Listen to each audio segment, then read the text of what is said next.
Well, it's because the other chapter was about Yes. six. We're live, guys. Okay, yeah. Yep. So first chapter is what Sally said, and in this chapter there's a kind of plump girl named Sally, and her dad, I believe, hits her a lot, and she has a lot of bruises, and it's really embarrassing for her. So I don't think she's a plump girl. Huh? I don't think she's a plump girl. I thought this Sally was the same Sally that was depressed because of a girl that happened. big, it says right here. Well, that's because she's probably pretty and she has she's very known around the school. That's kind of referring to his big person. Alright. Sorry, go ahead. So Sally is gets hit a lot, and they try to cover that up by saying, at school that she just fell down, but a lot of people don't believe her. And so, one day she's over at Esperanza's house, kind of almost hiding away, and her daddy comes around and says, come back, I'm sorry, but she's, he's still kind of mad at her and says, you're not my daughter, and then broke into his hand. All right. So he says, it says, and then he broke into his hands. What do you think that means? Oh, I think it might mean that he started using his hands to fight or attack or hurt. Either that, or he may have started crying because breaking down. People use the word breaking down for crying. Man. Could have maybe yeah, he could have been crying into his hands. Yeah. But yeah, it could have gone either way. So can't really think of anything for this one for some reason.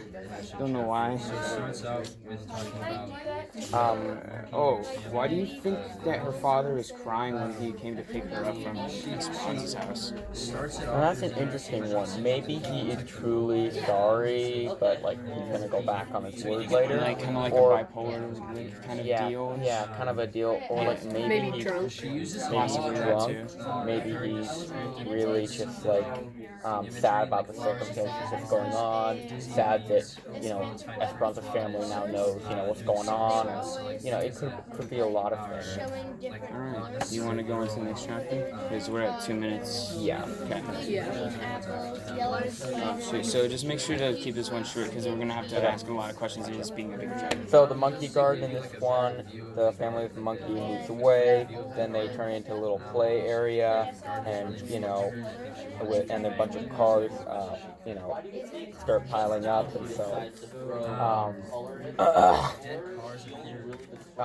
But afterwards, the boys steal her friend's keys, Sally's keys, and say that they have to kiss her to have to get them back. And then Esperanza tries to fight back, but no one seems to really care. That's kind of wrong. Alright. So I'll go ahead. I'm gonna think for a second. She said, "This is where I want to die, where I tried one day." So she's saying that this is such a beautiful place where she wants to die. So, what do you think? Why do you think it was described in such detail? The garden, it talks about all the different kinds of flowers and their colors and things like that. So why do you think all of that was described? Well, that's a hard one to pinpoint. Maybe it's that. She sort of feels like an outsider. I had a thought. Maybe it's trying to describe the happiness of youth. They pretend that they seemed like the cars were mushrooms and everything.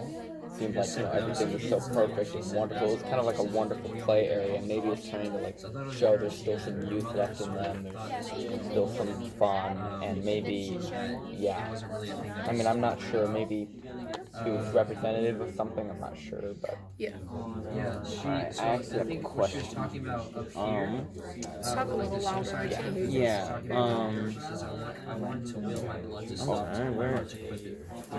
Why was she mad? Why did she get mad at Tito and all of why do you think she wanted to throw a stick? Probably because she just thought it was really wrong that they were, even in a playing kind of sense, they were blackmailing her to kiss them for keys. Do you think it? Oh, Sorry. go ahead. Like kind of a follow-up question. Do you think it had something to do with her feelings about like sexism? Yeah, that maybe like women were kind of turned into materials that could be bought or whatever. Yeah. Quick question. Do you think there's significance with, because that they went behind the blue truck that they created, they're like what was it, like a treehouse kind of like den thing? Yeah. Clubhouse in the back of that truck. Do you think there's significance between that link, like the clubhouse, and then them going behind to kiss behind that truck? Maybe kind of like their previous play and happy areas kind of been turned into a little bit more, they're getting older, mature area to do more, All right. Okay, we should probably. Yeah, so now we go on to Joseph's section. Linoleum. I'll try to. I'll maybe like explain like the other one before it, because the one that was ripped out. Did you not read it? I was listening to the audiobook, so I heard it. They ripped out a section because she was sexually assaulted by these guys. So I don't know if you want to explain it or not. No, I think it was ripped out that we don't really have to do it. Well, yeah, I know. It is. I don't know. I just don't like to leave a stone unturned, even though I think a lot of them. Okay, just go, Joseph. Sorry, I'm taking all the time. Alright, so it's basically when Sally gets married to this marshmallow salesman. It's sad. I love that it's a marshmallow salesman. At a bazaar. Yeah. Yeah. So, pretty much, yeah. And then, like, it goes on to, like, it kind of explain how life is with that marshmallow salesman. Don't say it like that. I don't laugh. I don't think we got his name, did we? No. So we he's a never got nameless name. marshmallow man. So yeah. So why do you think do you think there's any importance that we never got Marshmallow Salesman's name? Like, it's not like that important to the story, I don't think. I think it's just kind of, it's kind of like a story for Sally. Okay, so this question is kind of meant for Haley, since in like the last one she mentioned the window. This chapter she also mentions the window and how she can't. Does it? Oh yeah, he doesn't. He doesn't let her look out the window, and it's like that's kind of like a question for me. Maybe in a sense it's almost like he's not letting her have any hopes and dreams, because the window almost represents these hopes and dreams for women that they're unable to achieve, and so it's almost like he's not allowing her to have those hopes and dreams. Do you think there's, say this quickly, do you think there's any correlation, because like, what was it? In the previous chapter, the cars were compared to mushrooms, and it was behind one of the cars that the kissing happened, and now she's married to a mushroom salesman. Do you think there's any correlation? Marshmallow. Never mind. Similar. I get it. Never mind. I have a question though. What do you think is the significance of linoleum roses? And why are they on the floor? To be honest, I don't even know what a linoleum rose is. I don't really either. Does anybody know what they are? It's a rose. Hey Abby, what's a linoleum rose? Linoleum is like the flooring. It's like tile. That makes so much more sense. Okay, thank you. Gotcha. Got it. That makes so much more sense. We do have to move on. Well, we have like he has 10. Yeah, he only has one. Oh. So we can go up to 10 minutes. Well, they probably have that linoleum rose decorated like for decoration. It's pretty on the floor. So that's not really a relevant question. Yeah. Hold on, I'm thinking of the question. Maybe it just kind of it hints at the fact that like she's stuck in her house and like that's all she's got now is her house. And also I just thought of something. Maybe it's interesting because Esperanza really wants to have a house of her own. She wants all this wonderful house stuff, and now like maybe she's seeing her friend who has a house that's like stuck looking at the Sally's kind of like, oh, sorry, sorry, no. Sally's kind of like Raffaella a little bit, you know. She's locked in her room and she's not let out by her husband. Well, she is, but she's not literally like allowed to go out with other people and stuff like that. And she's always locked in her room. But this time she can't even look out her window. And also one more thing, this Marshmallow Man is also kind of abusive like her father, but not really physically, but mostly verbally, and frightens her a lot. So maybe it's like kind of like talking about she's probably never gonna get out of any kind of like getting out of any kind of abusive like relationship with anyone. Okay. Now, next chapter. Sorry. Okay, so we got the three sisters. So this chapter is basically Esperanza goes to Lucy and Rachel's like funeral for her baby sister's death. For their baby sister's death. Did you get something wrong? Yeah, and she meets these three old ladies. Shoot, were they? No! I put their neighbors instead. It's their aunts. I'm dumb. I hate myself. I got that one wrong. Okay, whatever. So, anyways, it's the aunts, but they're three sisters. One that has eyes of a cat, one has laughter of tin, and one has porcelain hands.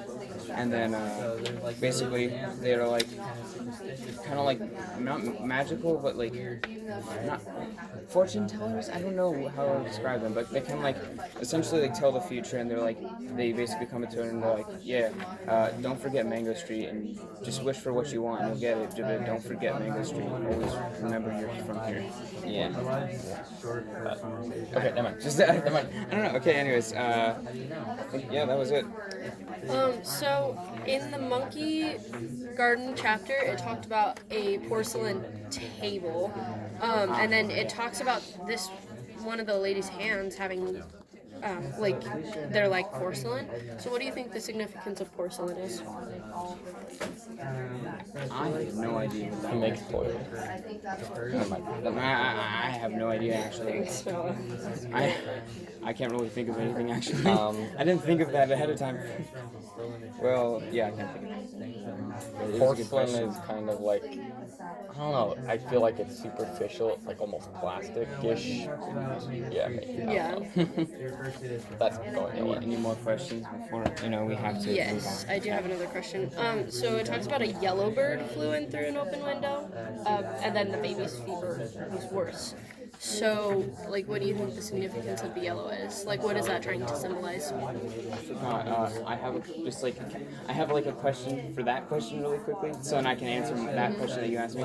Was the illness that her grandma got? Did they describe it as yellow? The ant, yeah. Okay, good. Okay. Well, it possibly can link to the ant and how she got her illness, but it doesn't mention a yellow bird. But essentially, this possibly yellow bird could be carrying a disease that kills things. So I almost see it as like there was all of that yellow symbolizing sickness in that chapter with Aunt Lupe, and then now the yellow bird is almost symbolizing the same sickness. Well, not the same sickness, but a similar one. Yes.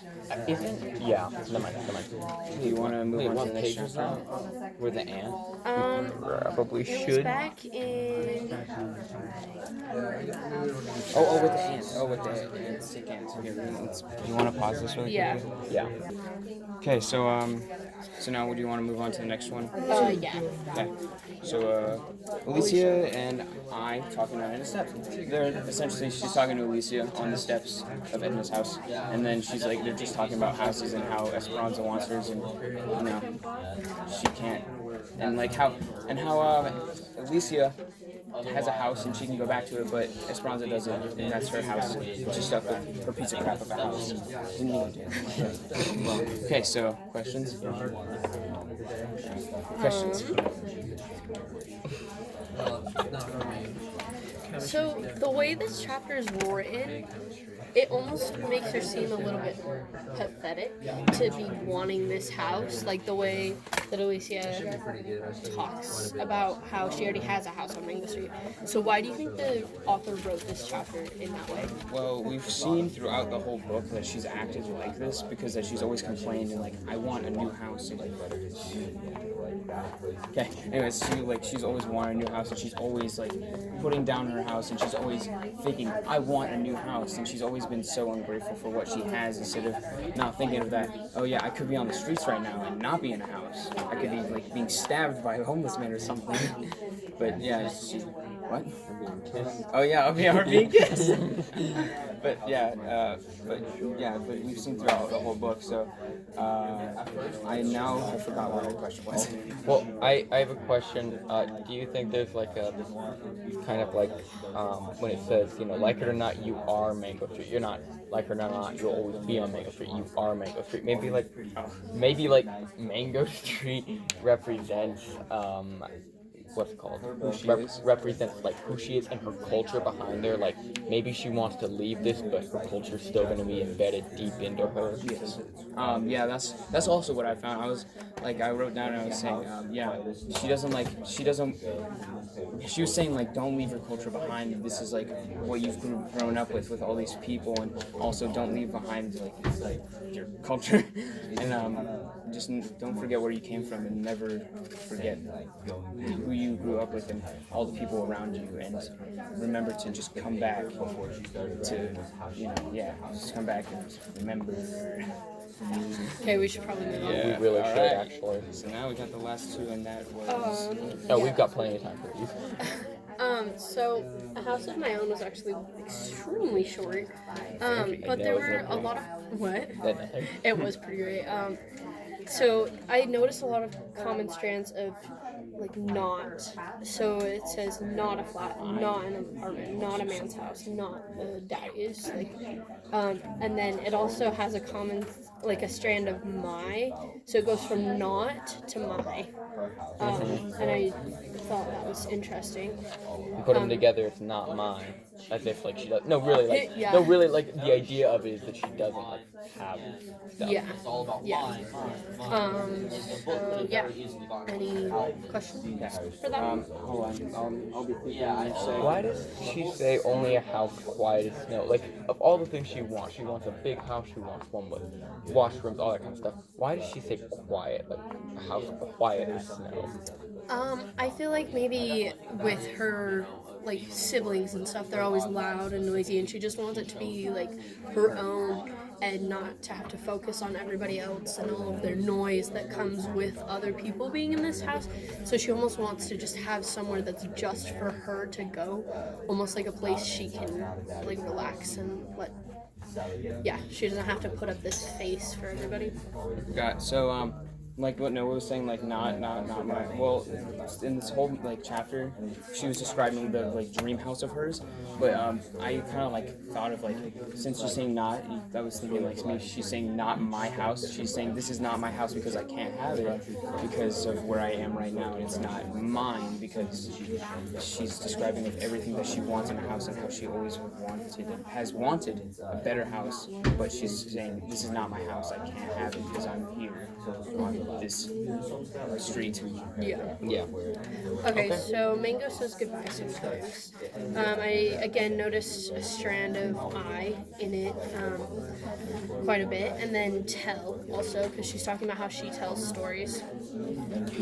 And then I also noticed the ghost does not ache so much, and I thought that was an interesting phrase.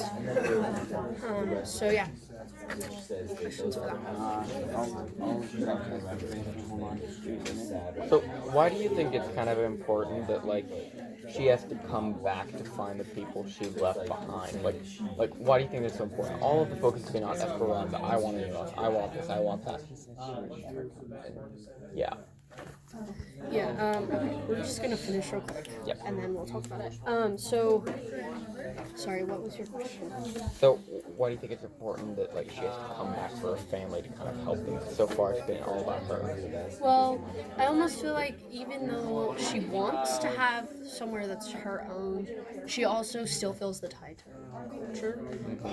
And so then also there's all these people in the past few chapters that have been talking about like you need to come home. You can leave, but you have to come back to help the people. You will always be tied to Mango Street. Also, I was kind of thinking like the entire book is about a lot of her just watching people have things done to them, like, you know, being kissed, being exploited, being, you know, whatever happened, beaten and everything, and maybe that's kind of like nothing too much, nothing awful really happens to her, considering what happens to other people. Yeah. Maybe it's kind of like she's able to break from it, but she has to come back and follow her. Yeah. Like, she's also a child, and children are always watching, and they don't like. They're always very nosy, and they watch, but they don't really intervene that often. Yeah. Okay, good job, guys.